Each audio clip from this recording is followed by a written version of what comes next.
G'day everyone, how are we going today? Got another job on an old Mack 6-cylinder to do, and as it turns out it's another fuel pump job.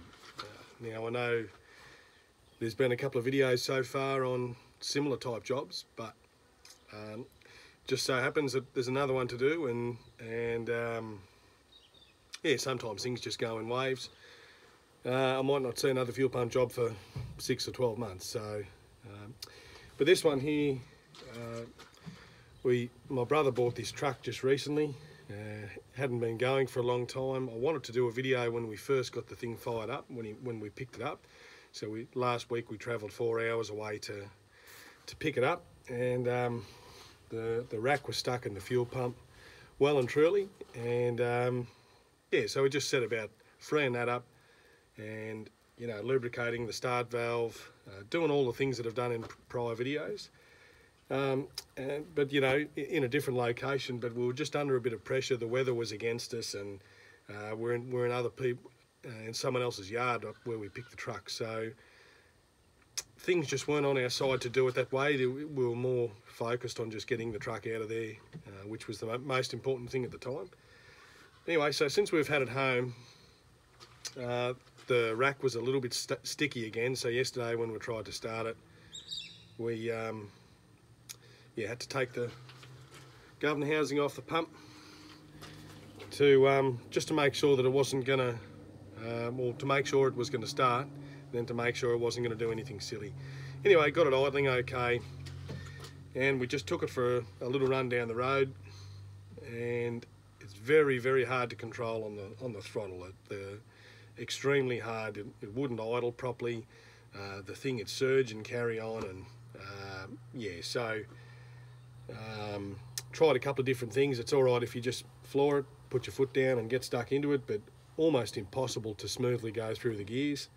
And that wasn't just my bad driving techniques. My brother's a pretty good operator, and he had a bit of trouble with it. We wanted to put a video up of that, but we couldn't possibly put a video up of such a mess. So anyway, time to do something about it. I've got a reconditioned fuel pump here that I'm going to fit up to it. So it's a 285 Coolpower, so air to air and turbocharged, and yeah, so the pump I've got is the same. We might just have to change the drive coupling over on it, which is in the front section, but basically what I'm going to try and do here, as long as it's not too boring and as long as you can see it all right, I'm just going to try and show you how to take the fuel pump off, and what I normally do to line the marks up on the engine, just to give yourself a little bit of a head start for when you put the thing on. And I'll just try and show you a couple of things along the way that that might suit the particular job that you want to do, whether you want to just remove the fuel pump, replace the gasket and put it back on, or whether you wanted to swap a fuel pump, whether you wanted to take it off, send the pump away to an injection repair specialist, and then fit it and retime it properly. All of those things I'll try and just give you a little bit of a rough idea. I know I touched on it when I did the B model video, but this one I'll try and just make it a little bit more detailed. So what I'm working on is just one video for removal, and just to show you the things that I would normally do in a removal, and then I'll come back when I'm ready to go with for any things that might happen in between, whether it's while it's off, it's probably a good time to replace a few hoses. Can always do a compressor reseal, power steering pump reseal on the Macks. They're a bit always a bit prone to leaking on this right hand side area, so it's just a good opportunity to get all that area in there cleaned up. Yeah, so anyway, that's the rough plan. We'll see if we can stick to it somehow, and yeah, usually taking them off doesn't take too long, so I'll try and whip through it without stuffing about too much. So yeah, you don't have to do this, but I'm just going to take the pipe here off, the intake pipe, which will probably be fairly stuck. Some of these rubber unions get a little bit tight and a little bit brittle.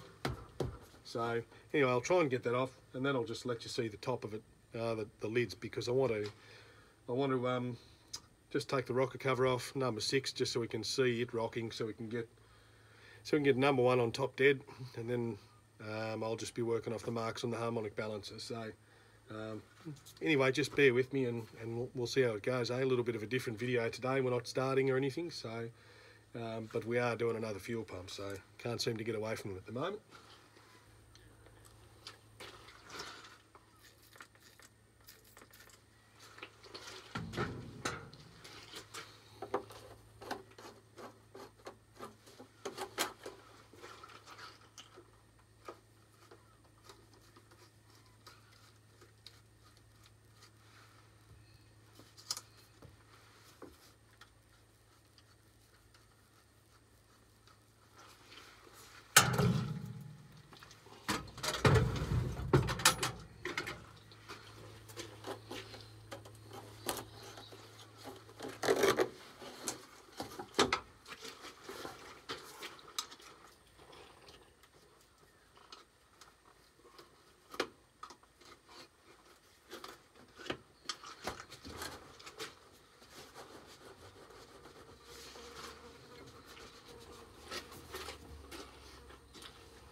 Rightio, let the dog see the rabbit a little bit. Next I'll just drop the steering shaft off. Already had these bolts undone from yesterday, so no need to worry.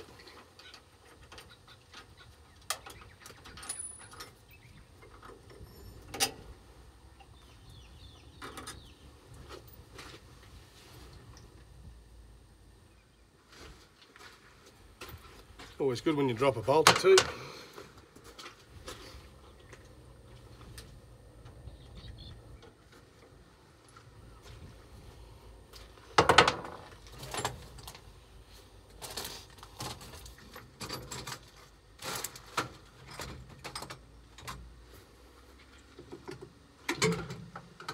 And just mark your steering shaft, just so it goes back on the same place.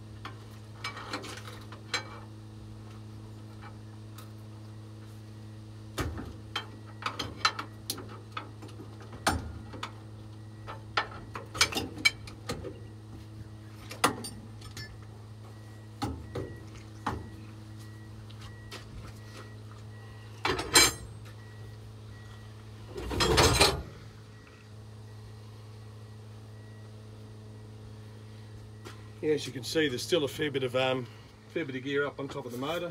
It's one thing about these Coolpowers, they were a little bit pretty cluttered under there. Yeah, so I'll just take off that intake piece on the other side, and that should allow us just to drop the breather crossover pipe off and take off the back cover. And then, yeah, then we can sort of start focusing on the pump. So it shouldn't take too long, we'll just keep on chipping away.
It'll be a little bit stubborn sometimes. Probably have to undo another couple of the joins here.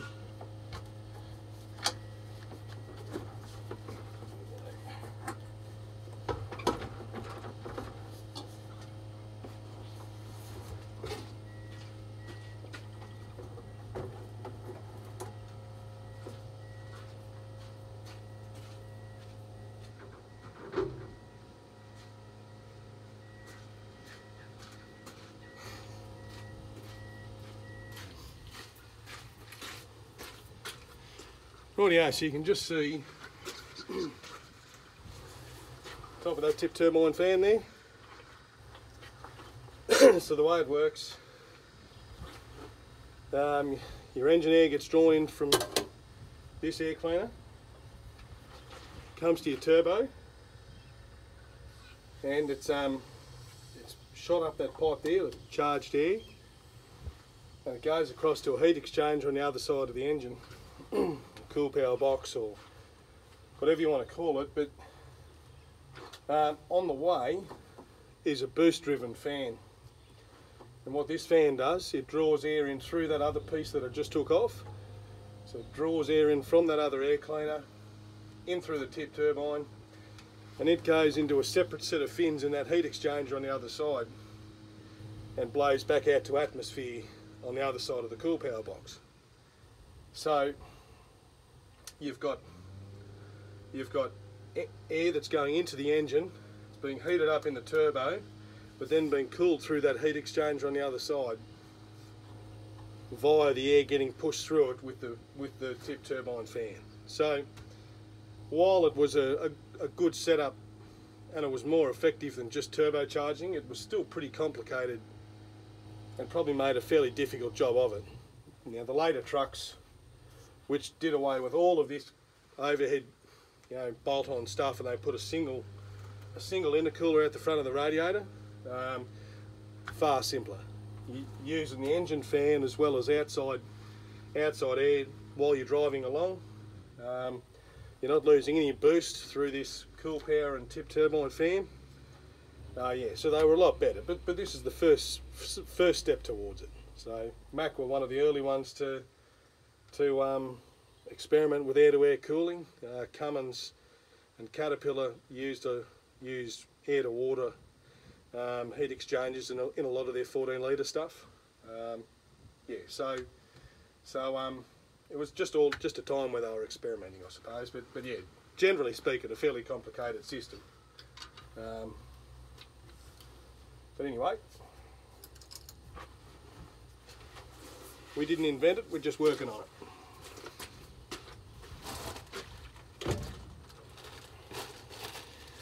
So anyone that's ever driven one or heard one,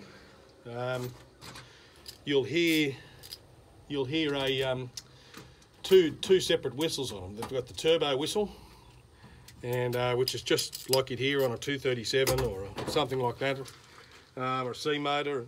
And then you've got a secondary whistle which almost comes in, and it almost sounds like a police siren the way it comes in, and that's your tip turbine fan, and it just gradually spins faster and faster, and what it's doing is pulling air in from the left-hand air cleaner through the fan and through the heat exchanger.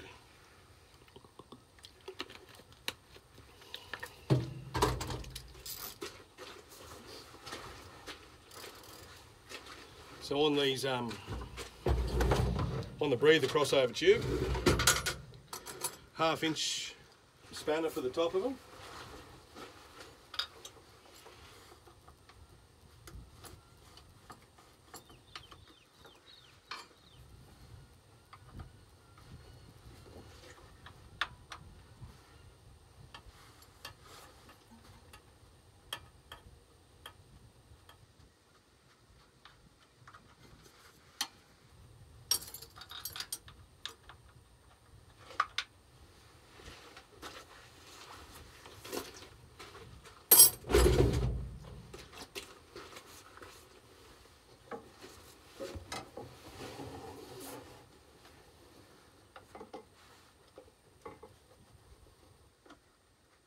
Obviously just your breather hose to undo there.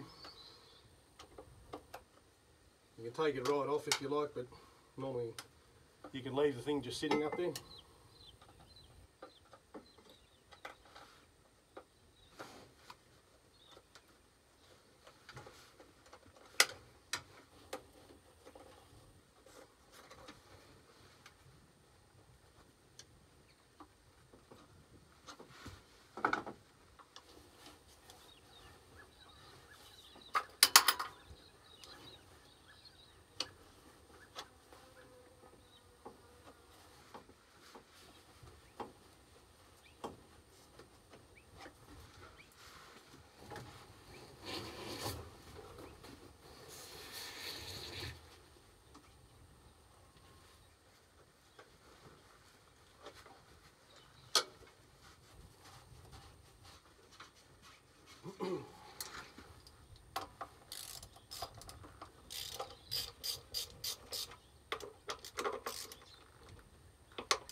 Righto, for the for the rocker cover bolts, 11/16 is what you want, or 17mm.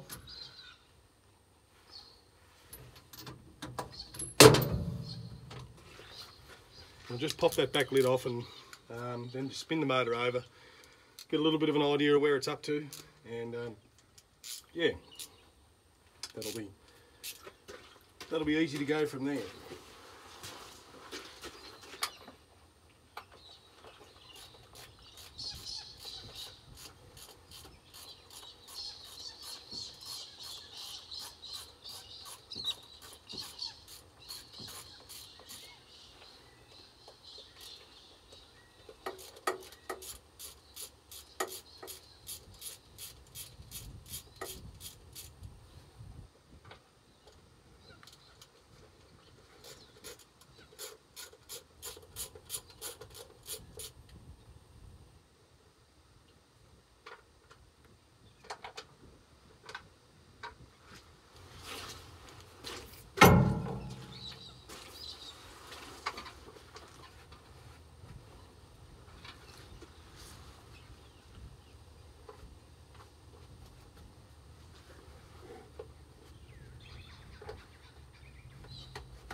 Rightio, so gasket stayed there with it.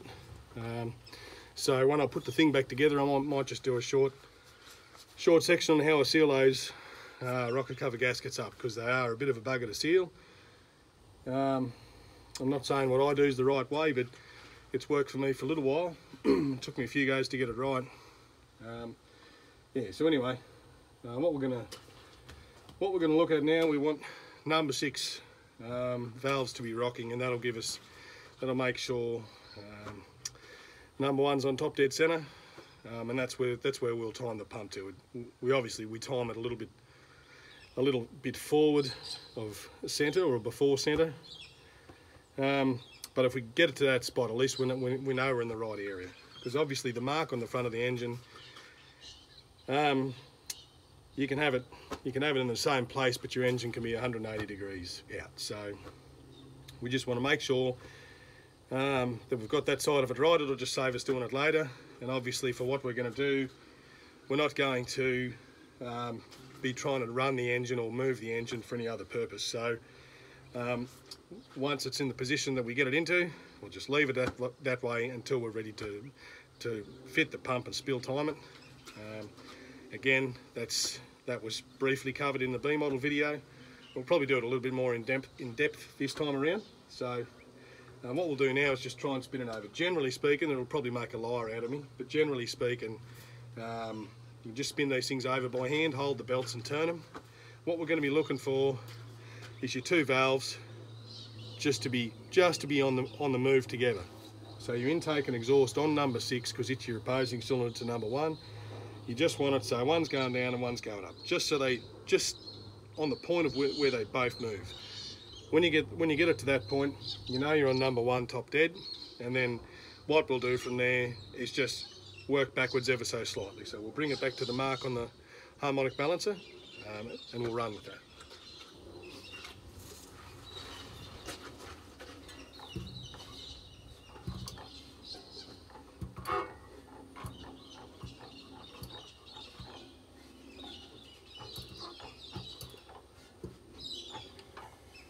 Righto, so that's just started started rocking now. I don't know if you can actually see that in the video. I'll bring it back a little bit.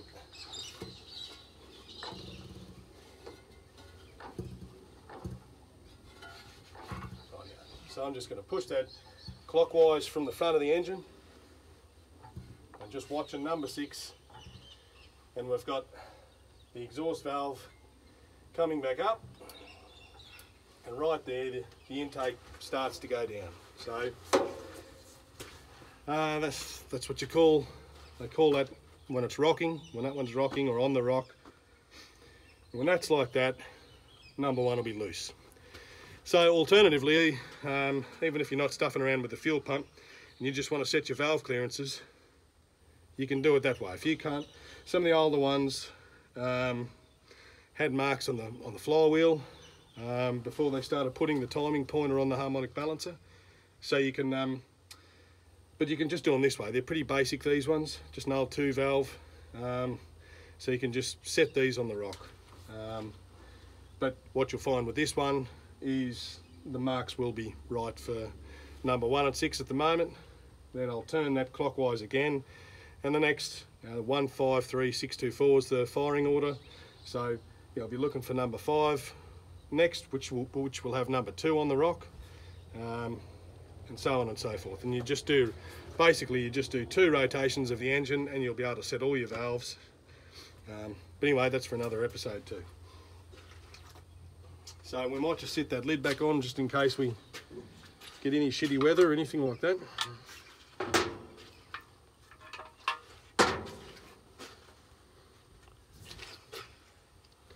And that just gives us a bit of an idea, a bit of a starting point. We don't have to do that when we're putting it back together now.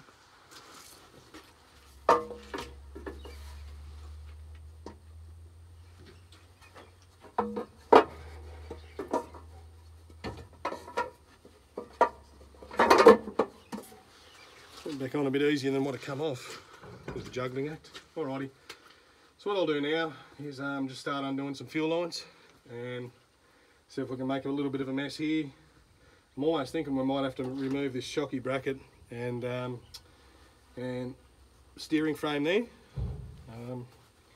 just to make it come out. But just because once we get it out, we've got to rock the back of it across, and then we might just struggle for room. But anyway, we'll worry about that probably once I've got the thing unbolted and got both hands full and make a complete idiot of myself. It's usually what we do.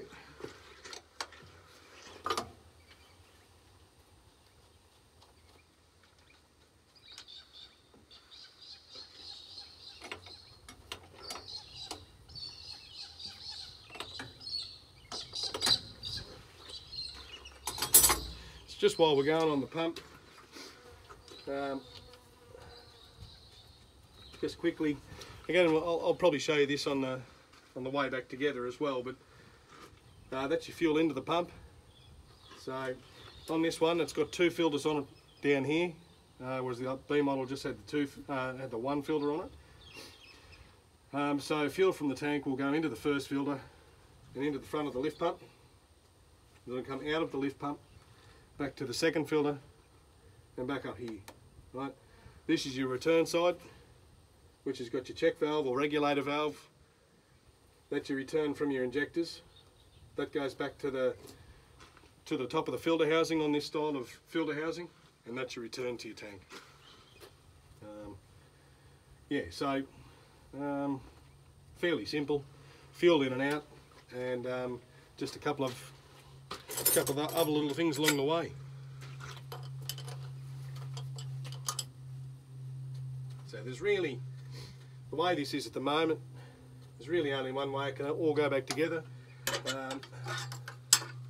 I was working on something that I wasn't at all familiar with, I would probably get out the coloured cable ties and just mark them hose to hose, hose to fitting, just to make sure that I wasn't going to stuff it up completely.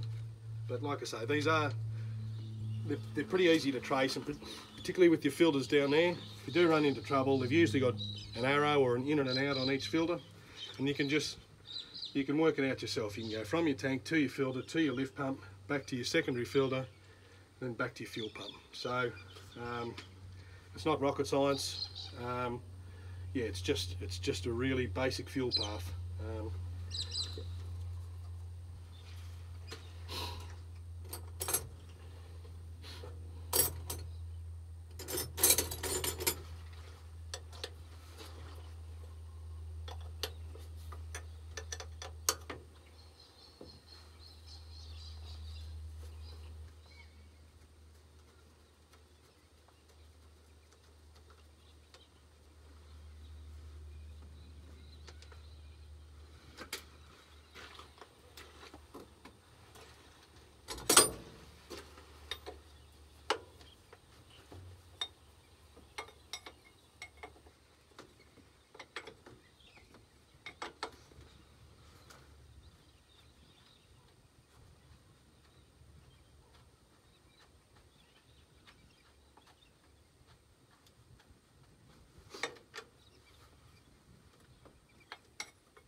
Just going to take off this bracket and this shocky mount here.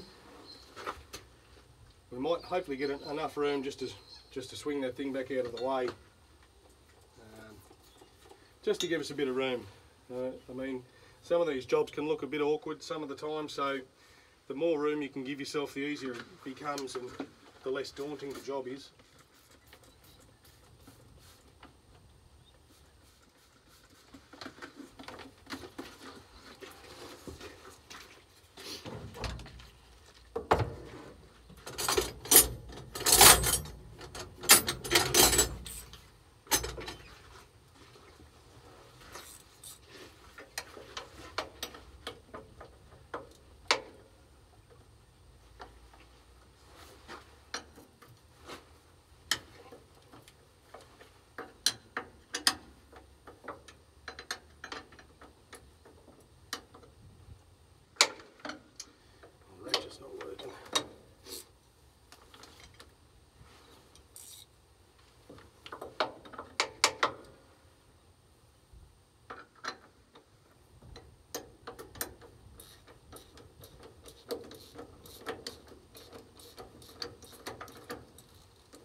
I start ratcheting. We use the ratchet spanner.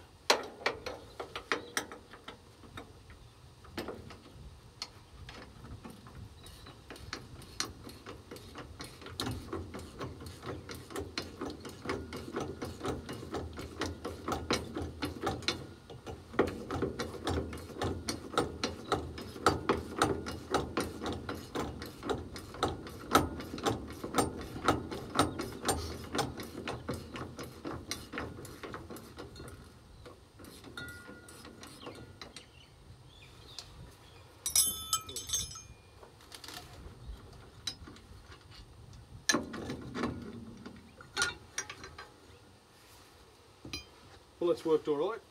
It'll give us a little bit of room there, and we'll let the dog see the rabbit.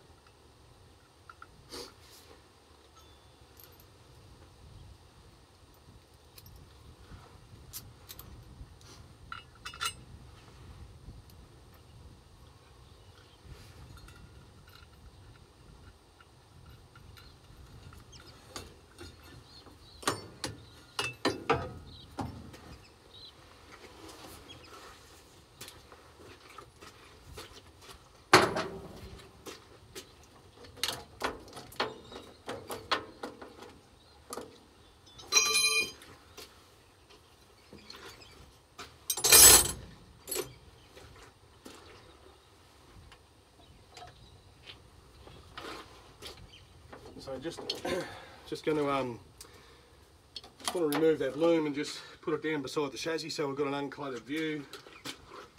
It's just a signal line from the air compressor which goes up to the governor here. It's just part of that loom, so I'll take him off as well. It's just a JIC type fitting.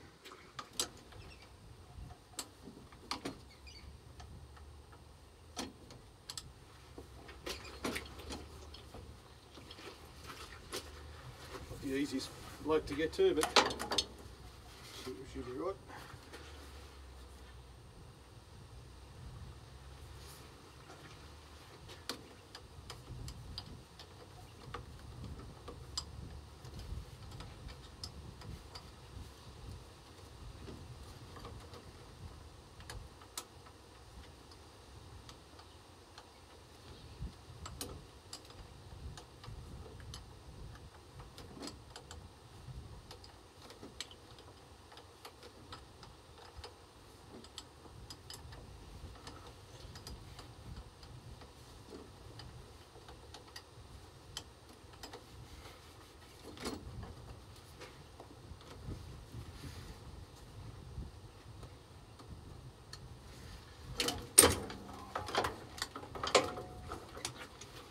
There we go. So what we can do, we can probably pull this steering joint out of it.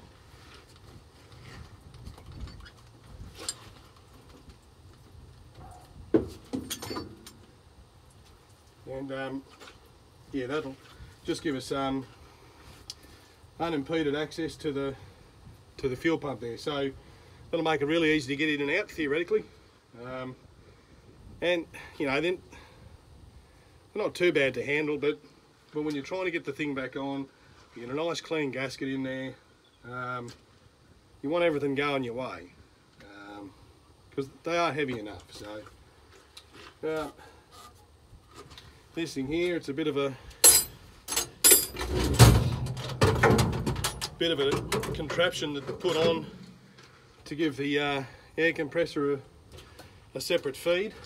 So it sucks through this little filter here and then goes down onto the suction side of the compressor. So we'll just get rid of it as well. We might nearly get away without it, but we'll take it off anyway because I'll probably end up taking that compressor off it.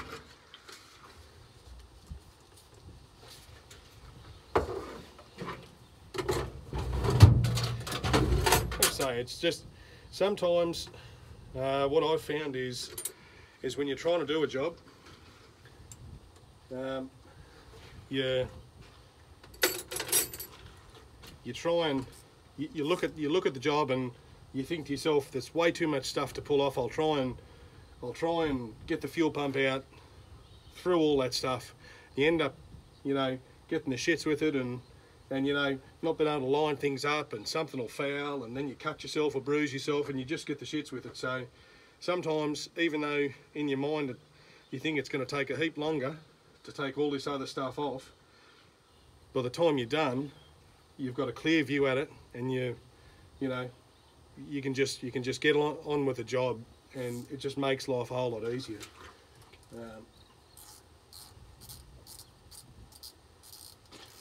Sometimes when you're really familiar with something, you don't have to take as much stuff off. But yeah, certainly while you're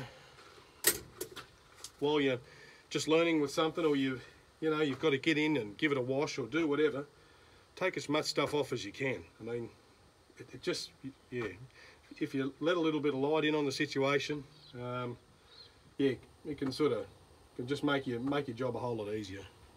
That's what I reckon anyway. Some people like to take the tyres off, and obviously that gives you a fair bit of room as well.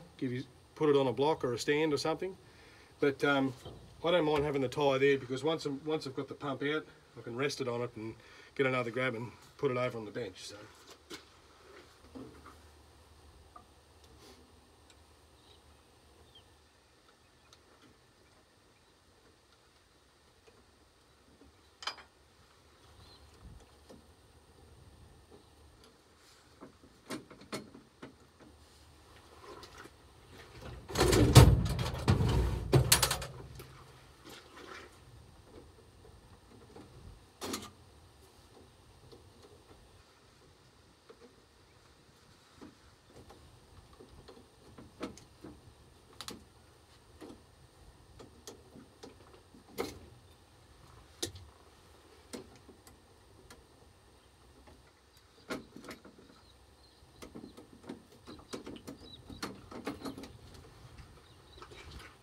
Yeah, well, I think we're just about due for a new pin there.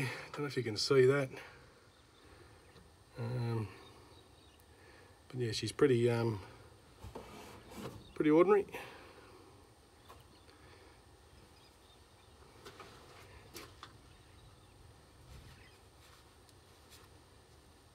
So you want to try and get that linkage nice and tight there.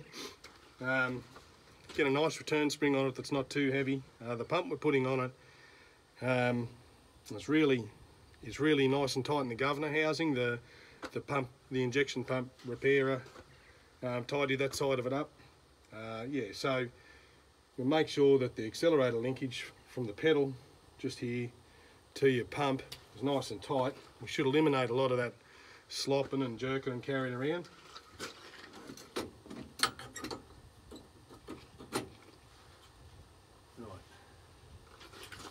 So a couple more things to take off here before we remove the injector lines.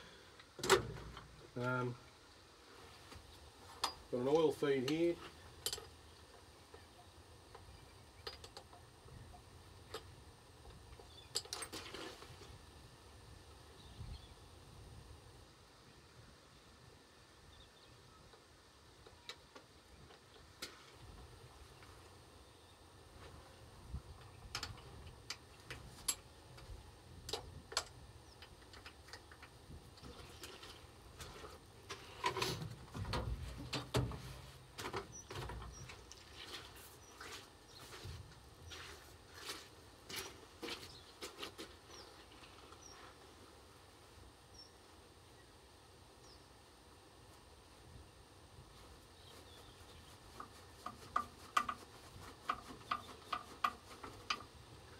You just want to be a little bit careful of this oil fitting down here. It's pretty easy to knock it and damage it, but also if you take the fitting out of it, you want to keep the dirt and the rubbish and the stuff out of that oil gallery.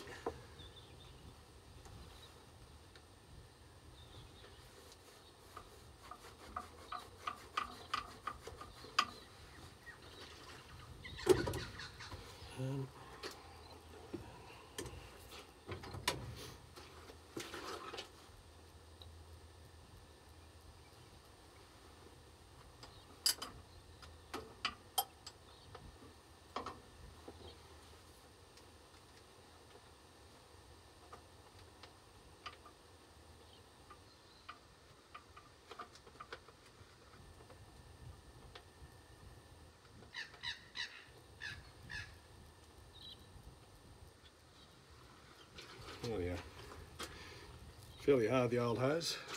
I'm just going to take that fitting out from underneath there because there's a bracket underneath which we want to take off, and it's pretty hard to swing the spanner with that fitting there. So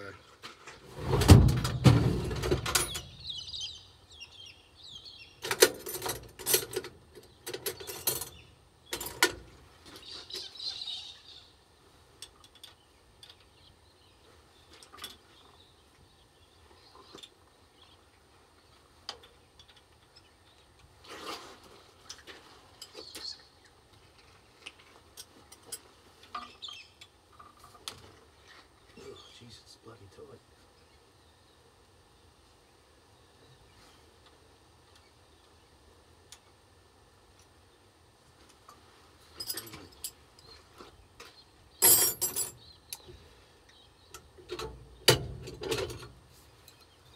really like the look of this one. Bloody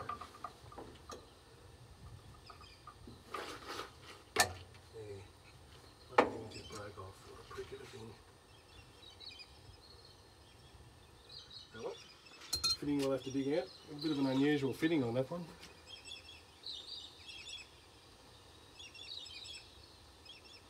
Bugger everything.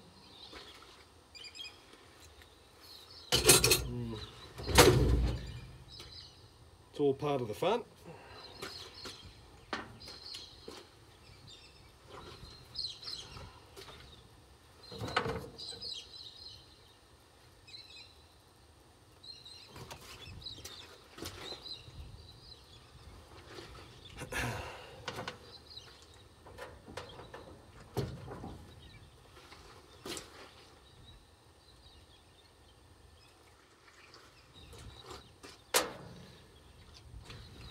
Just want to try and put something down that hole just to stop the muck falling down there.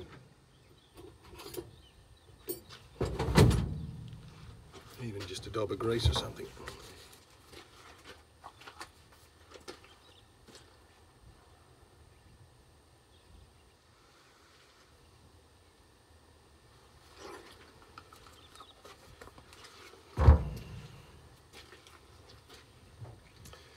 Rightio.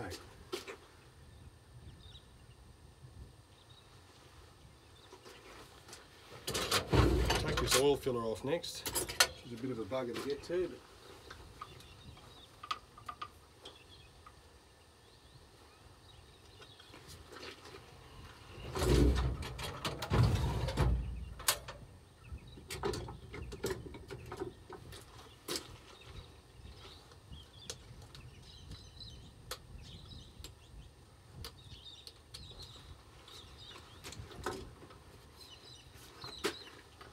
So, a bit of a difficult thing to get a swing at.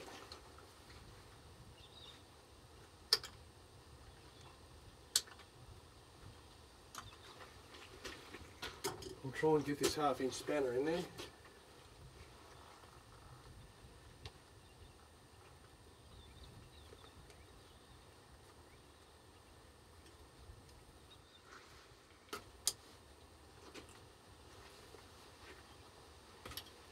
Bastard.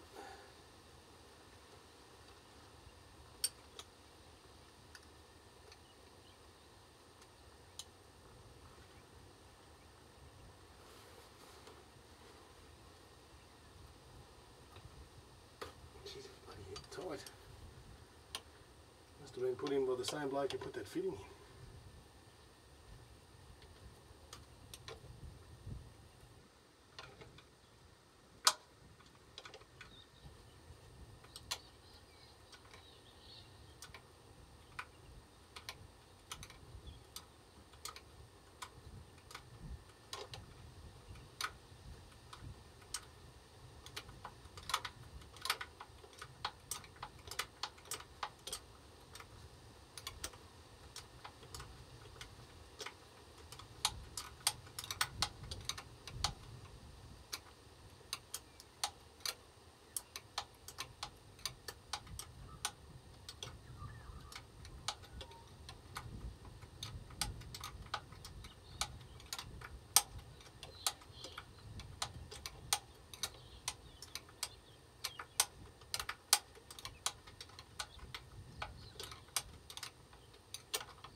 later model engines, they had an oil filler provision on the side of this accessory drive, which was a lot easier to get on and off.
So 2 bolts to undo this one. 1/2 inch spanner should get on the pair of them.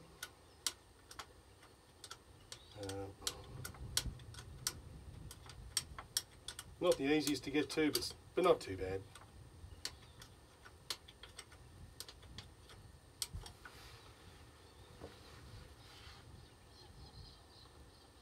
And of course they're just too bloody tight to undo by hand. So I have to spin it all the way out with the spanner. Wouldn't expect anything less, really.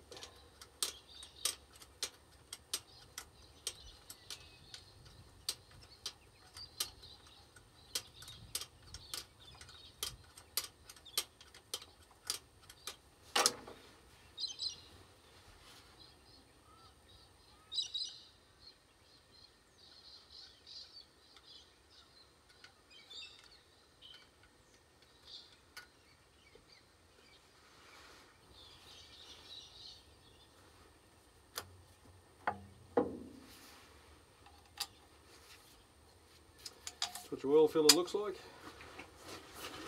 It's got a single gasket at the bottom, 2 bolts, and yeah, good as gold, easy as buggery. Righto, just put a rag in there.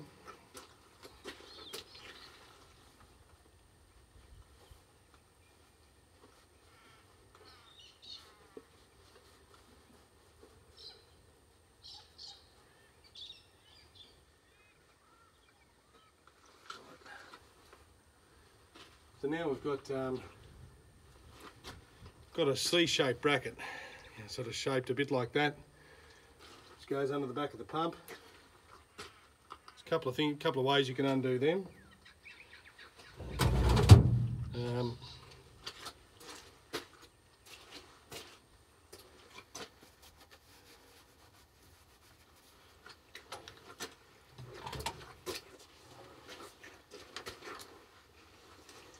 So with this one, we might try and undo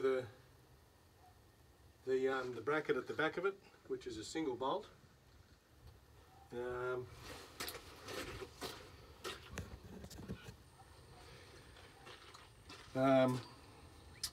Because we're just going to be coming back from it, we should be able to just undo it and then get it out of the way.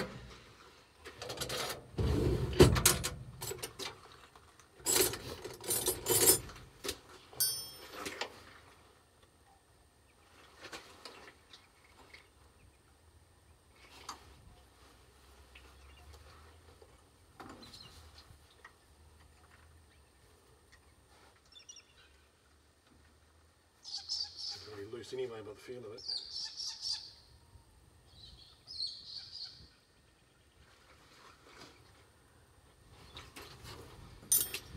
Switch to 3/8.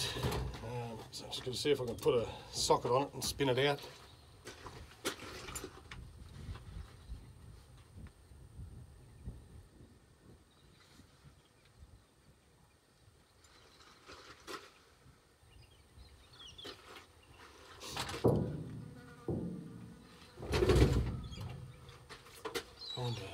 a ratchet here somewhere.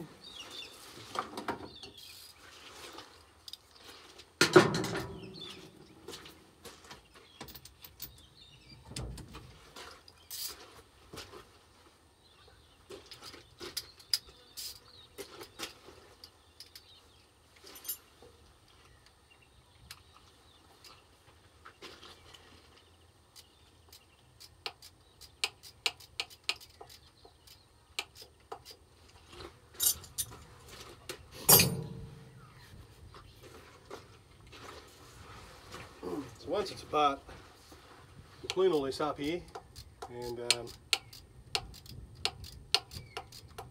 once it goes back together, you want to get your bolts up the front here really tight where it mounts, and then you want to get this into position and get it so it's nice and tight on the 3 different anchor points. So there's 2 onto the pump, so there's 2 separate brackets which fit over each other like that. So you want to get the 2 tight on the pump, and the ones underneath, you want to get those 2 tight, and then there's a bolt that goes through the pair of them. So you just want it all to be tight, otherwise what will happen, they'll work loose back there, and your pump will just start doing that over time. It'll loosen these bolts here and make your gasket leak. So there's a support there, it's there for a reason, so you might as well have it working properly and nice and tight. But like I say, once the pump's off, it's a whole lot easier to see, and you'll understand it if you haven't seen one before.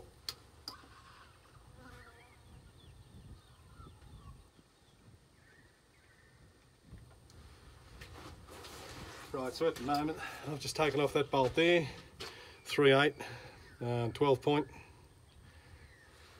And yeah, so that's just joined the 2 brackets together. The bottom bracket has a nut welded onto it. So as it is at the moment, we should be able to, once these injector lines are undone here, remove the mounting bolts and pivot the pump out of the way while still leaving those brackets there. But anyway, we'll see how that theory works.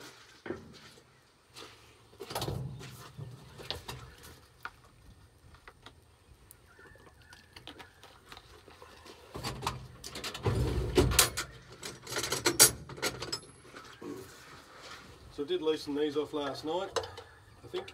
Maybe I didn't. No, I didn't. Scrap that thought.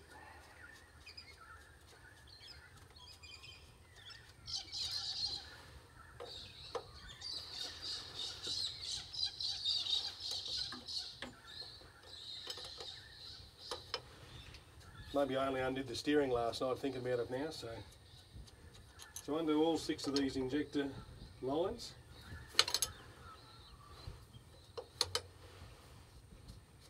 These ones are fairly free because when we started the truck the other day, I undid the tops of these just to make sure we had good fuel coming out of it. This truck had been sitting for a long time, but it still had good fuel pressure on the hand primer, which from previous videos you'll know will give us pressure in that whole body of the pump. And so theoretically, as soon as you crank the engine over and you start pressurising what's inside the pump even further, well, straight away you're going to get fuel coming out of these. So if something hasn't been started for a while, but you know, particularly if it's been,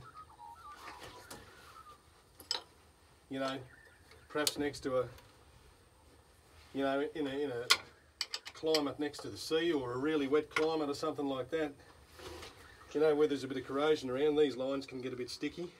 So you want to get some WD-40 and put down the tops of them. It's just so they don't bind up. At this stage you can still buy most of these injector lines new from what I know, but yeah, they won't be making them forever. So everything you can do along the way to save parts and make your job easier should do it. Okay, so all those lines are loose and off now. We're going to undo tack cable. We can get the toolbox open.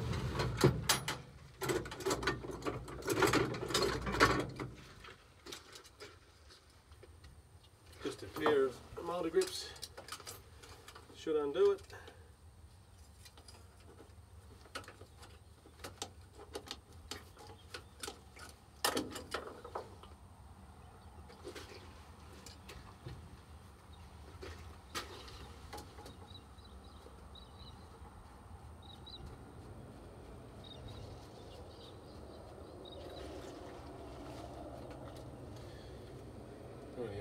So that drive's removable, so just put that to one side for safekeeping. Rightio, now what you've got to do on most of them, on this pollution gear here, is undo your hose and your fitting and spin that piston out, right? But on this one, the thread's buggered on that piston, so I've just put it to one side.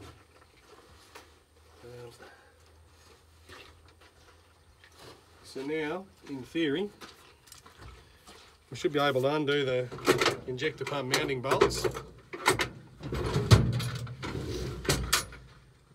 and remove it. Like I say, it sounds pretty good in theory. So a 5/8 spanner.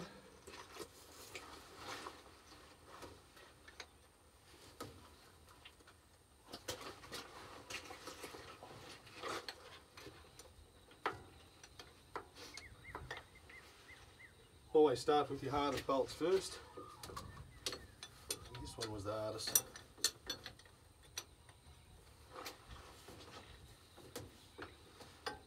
Imagine on the American trucks this job would be a bit easier because you don't have a steering reservoir or steering box to contend with.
Rightio, so in theory, we should be able to get that to flex with a little bit of persuasion. You don't want to put too much on it, but we'll just get a bit of an idea if it's going to move or not. There we go.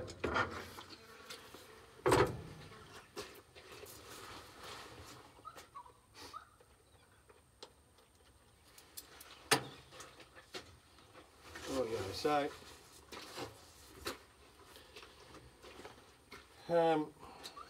you want to be careful with these front housings. They're only pretty thin, so before you go hooking into it with a pry bar or a lever or something like that, you want to make sure all your bolts are out. Obviously you want to make sure your bolts are loose or out here. They can very easily just crack they're only held on with 3 bolts. You can very easily crack a corner off. I've got one like that here, I'll show you shortly. But yeah, so anyway, this thing should be in a position now to come off.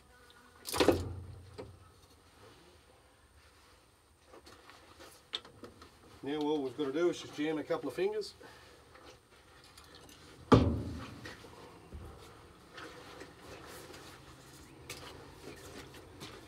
So, there we have it.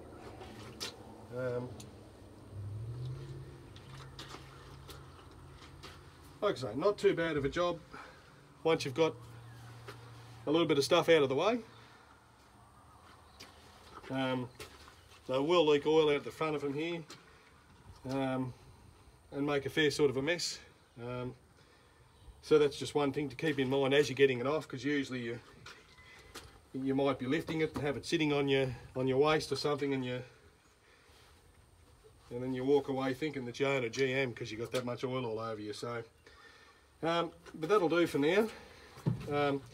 So what I'll probably do, this is a really good hand primer on this one, so I'll probably put it onto the other pump, and yeah, there's not too much else I'll swap over. I'll probably replace this fitting and get that one out that I broke in there, and then we'll set the other pump up the same, and I'll do another video when I'm doing that. But in the meantime, I'm going to clean off in there, and yeah, probably this hose here that you can see, it's always good to make another one of those up, just because it's a bugger of a thing to get to while the fuel pump's on there. So again, it's just one of those things. The Macks are a bit notorious for making a mess on this side. This is where it all happens. So whilst this thing's out, it's a good opportunity just to get in, give it a clean up. You might get another oil leak down the track, but at least if it's all clean to start with, you know, you've got half a chance of being able to find it for next time round. So anyway, thanks for watching, and yeah, I hope I didn't bore you too much with this one, but yeah, there'll be a bit more fun stuff along the way in terms of starting it up and getting it running and things like that. But yeah, I suppose this is just a little bit of a tutorial, I guess. Certainly just how I go about removing the pump on them. Nothing to be afraid of with them.